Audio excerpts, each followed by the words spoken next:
Now, it's only 3 more sleeps until that first presidential debate. I can't wait for it. We're going to run it here live on Sky News from 11 a.m. Friday. Joe Biden's cleared his schedule, locking himself away at Camp David. He's engaging in mock debates, apparently. His official schedule, released by the White House yesterday, had one item on it. The president will receive the president's daily brief. He often has a day like that. I asked Kristin Tate whether there's a big air of expectation ahead of the debate. Yes, and this debate could have an enormous impact, not because it will change voters' minds, Chris. I think that's all kind of baked in when it comes to the candidates for supporters, but because the Democrat Party bigwigs will be watching Biden carefully. And if he is able to stand up there and produce a few sentences without drooling or dropping his pants accidentally, he has a chance that he will indeed be the Democratic nominee. The bar is so low for Biden here.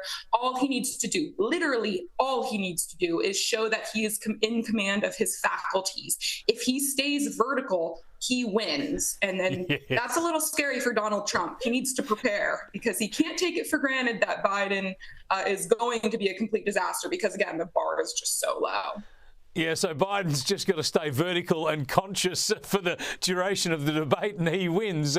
Obviously, the risk for him are him freezing up, losing his way, making up words as he's often wont to do. So they have him prepped up and fired up and well rested to try and get through it. What's the risk for Donald Trump? Is there a risk of Donald Trump going too far on any issues, or has he done that so often that that's not really a risk for him?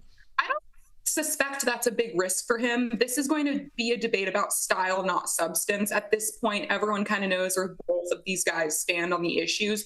Everyone is just going to be watching Biden to see if he can physically get through it.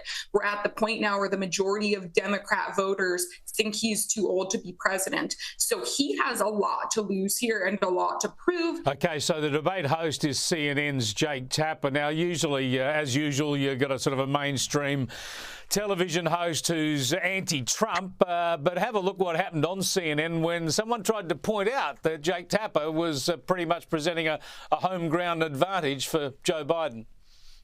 Well, first of all, it takes someone 5 minutes to Google Jake Tapper, Donald Trump, to see that Jake Tapper has consistently stop this interview if you're going to keep attacking my colleagues. Adolf Hitler. Ma'am, I'm going to stop this interview if you continue to attack my colleagues. I would like to talk about Joe Biden and Donald Trump, who you work for. Yes. If you are here to speak on his behalf, I am willing to have this conversation. I am stating facts that your colleagues have stated in the past. Okay, now, I'm sorry, guys. We're going to come back out to the panel. Caroline, thank you very much for your time. You are welcome to come back. Yeah, Kristin, Donald Trump's campaign press sec there shut down. You're not allowed to say that on CNN that their guy is anti-Trump. Of course, but this all just helps Donald Trump, Chris. Trump supporters can't stand the mainstream media. Most of the debate rules actually help both candidates. Obviously, it benefits Biden to have these biased CNN moderators because they're not going to ask many hard questions, but it helps Trump as well because Trump always does best when he's in the oppositional position. It allows him to not just debate Biden, but the entire biased mainstream media as well. He really thrives when he's in that position. And his supporters, they just can't stand these smug CNN talking heads. So it's actually great for Trump that these are the people in charge of the debate.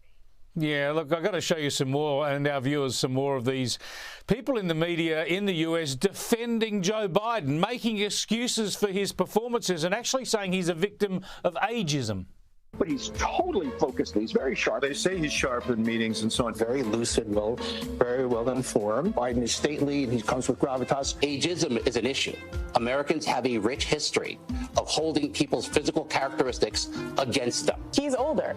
That doesn't mean that he is unfit, and there's a lot of ageism there. Joe Biden may not be able to speak for himself the way that he used to. They want to think to take on government if we get out of line, which they're talking again about, and that's him lying around. I think people should be speaking up for Joe Biden. It is just extraordinary to see them making excuses for Joe Biden, but that is their way.